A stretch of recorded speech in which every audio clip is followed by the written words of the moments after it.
What's going on, Shiny Crew? I'm TheSilverSlasher, and when playing through a Pokemon game of the first 6 generations, there's no doubt that the gym leaders are one of the most prominent and important figures that can range from laughably easy to Game Boy breakingly difficult. Today we'll once again be joined by Eryizo as we take a look at which gym leader is statistically the most difficult in Pokemon Black 2 and White 2. That's right, Wade, and if you haven't seen the last video about which gym leader in Pokemon Black and White is the most difficult, then you should probably go check that one out first, as we'll definitely be mentioning that video in this one. Also, just like last time, we won't be taking into account things like excessive grinding, trades, and challenge mode.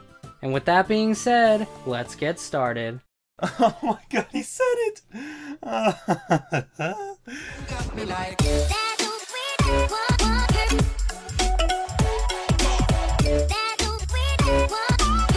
Black 2 and White 2 are the first ever Pokemon games in which you have a gym leader in your hometown, and it's actually one of the rivals from the last game, Tren. Although this time Tren is not as scary, devoting himself only to normal types and merely having a Patrat and Lillipup, 2 Pokemon that you can find before you even get to the gym, and also the same 2 Pokemon that everyone else in the gym has. This of course means that Cheren is not really that hard from a stat standpoint, however, since both of his Pokemon know the TM that he gives to you, workup, letting them get set up could be a real problem. This mainly becomes an issue when you decide to skip the wild battles. In the start of the games, we highly recommend that you fight almost every single wild battle you come across to be sure that you don't get 1 or 2 shotted by his Lillipup. The other option is taking the time to find a Riolu in the Philosophy Ranch, which will have the move Counter, which is stab and also super effective.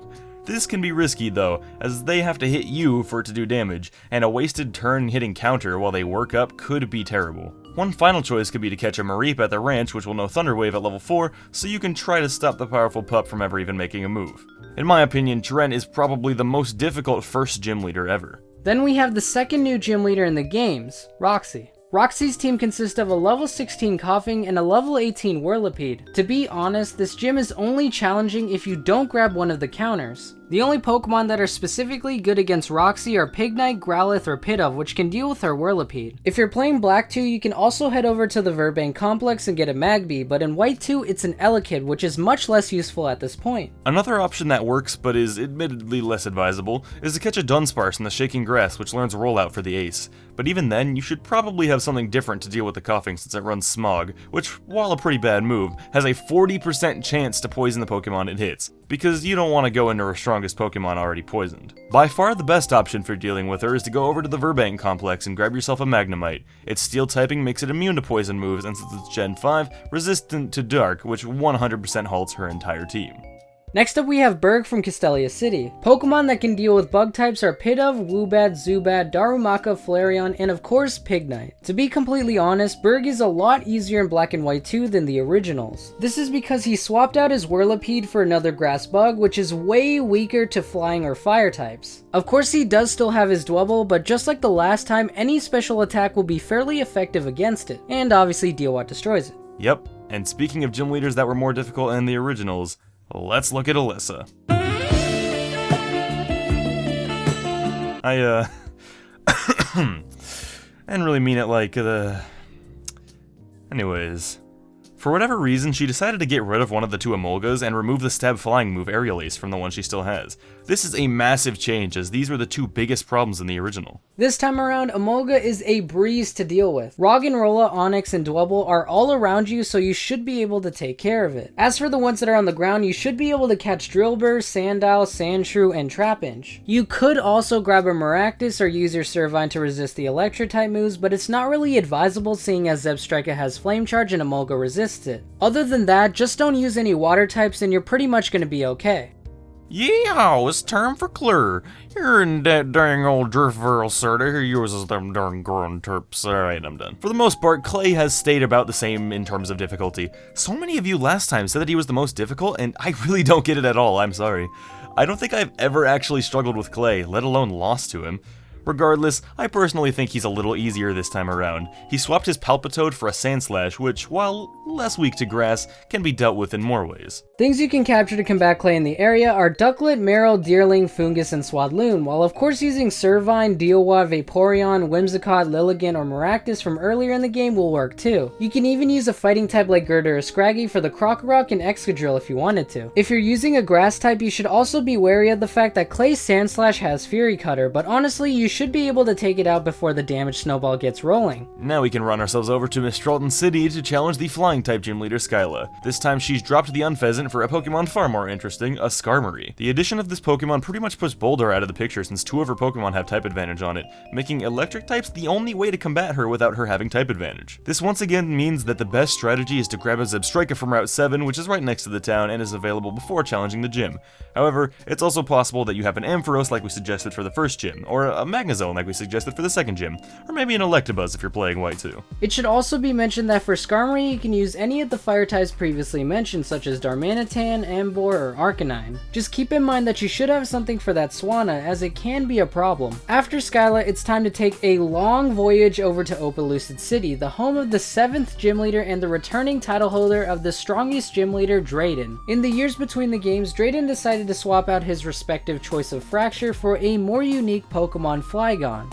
This time around, Flygon, Vanillux, and Fracture, or Haxorus if you've trained it enough, have all been available so far to help you take him out. Flygon and Fracture will both have Dragon Claw by the time you get to the gym, and Fracture will even have Dragon Dance, meaning if you can live against the Druddigon long enough, you can set up and possibly sweep him. Although, with the enemy's Dragon Tail, this may be a serious problem. This is why the best option is Vanillux, which will already have the 95 power Stab, super effective Ice Beam coming out of its massive 110 special attack by the time you battle, more than likely making the fight a whole lot easier. That's right, not to mention that it's far more effective against the Flygon. Of course, just like last time, it's important to keep in mind that all 3 of the starters have a really bad matchup against this gym, so getting something that doesn't is really important. With that, we're ready to face off against the last gym leader in the games, and the final new gym leader as well, Marlin. So, a water type gym this late in the game, huh? How do you think we should handle this? Arceus, I don't even know. Alright, so look. There are like a lot of Pokemon that are effective against this gym. Honestly, way too much to even go over, so we'll just talk about some of the ones that we've already mentioned so far, okay? Okay. A few Pokemon that you may already have that can take down Marlin are Ampharos, Magnezone, Electabuzz, Sawsbuck, Leavanny, Whimsicott, Lilligant, Amoonguss, Jolteon, Maractus, and Zebstrika. But the best and probably most likely option is to use Serperior, as grass types deal with this gym even better than electric types. With the exception of Wailord's non-stab bounce, the Pokemon can do almost nothing to counteract a grass type, especially his Caracosta, which is 4 times weak to them. The only thing to really keep in mind is that all of his Pokemon have Scald, which can shut down a physical attacker. Overall, we really can't say Marlin is too challenging of a gym. And with that being said, we've taken all this into consideration to say that the most difficult gym leader in Black 2 and White 2 is...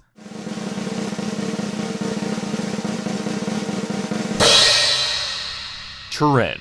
That's freaking right, we're giving this title to Chiren instead of Drayden, instead of Clay, instead of every other gym leader we mentioned this episode. This is because so early in the game, there's just not much you can catch that will allow you to fight back, because counter may just not be enough. Yep, the fact that he runs a setup move on both of his Pokemon so early in the game can be a nightmare. Even if you decide to choose Tepig and only train that one Pokemon, it's possible you won't have a Pignite with Arm Thrust yet, with the only options being something as luck-based as Paralysis and a super reactionary move. Chiren can seriously destroy your team before your journey has even begun. Thank you guys so much for watching. I really did my best to make this episode better than the last, and I hope that trend continues throughout the entirety of this series. If you enjoyed, be sure to slash that like button down below and let us know what you thought of the video in the comments. And while they're at it, they can also check out the 2 videos we did on my channel about which starter is statistically the best of each game. If you like this series, you'll like mine, I promise. Also, don't forget to subscribe to both of us for more awesome Pokemon content. This has been TheSilverSlasher and Eryizo, and we'll see you all in the next video. Peace out.